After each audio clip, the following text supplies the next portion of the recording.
രാജാവിനേക്കാൾ രാജഭക്തി കാണിക്കുന്ന എല്ലാ ഉദ്യോഗസ്ഥന്മാരും ചെവിയിൽ നുള്ളിക്കും. പണ്ടൊക്കെ ഞങ്ങൾ എല്ലാം പൊറുക്കുമായിരുന്നു. ഇനി ഇതെല്ലാം ഞങ്ങൾ ഓർത്തുവെക്കും. ചെവിയിൽ നുള്ളി വെച്ചോ. ഒറ്റൊരുത്തൻ കാക്കിയിട്ട് നടക്കില്ല. ഒറ്റൊരുത്തൻ കേരളത്തിൽ ഈ വൃത്തികേട് കാണിക്കുന്ന ഒരുത്തനും കേരളത്തിൽ കാക്കിയിട്ട് നടക്കില്ല.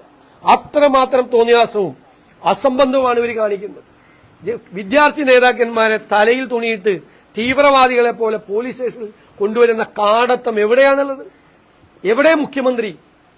എത്ര സംഭവങ്ങളാണ് കേരളത്തിലുണ്ടാകുന്നത്? ആഭ്യന്തര വകുപ്പിന്റെ ചുമതലയുള്ള മുഖ്യമന്ത്രി എന്തേ മൗനം പാലിക്കുന്നു?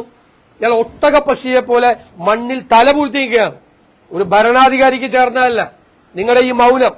നിങ്ങൾക്ക് ഭയമാണ് സംസാരിക്കാൻ, നിങ്ങൾക്ക് പേടിയാണ് സംസാരിക്കാൻ.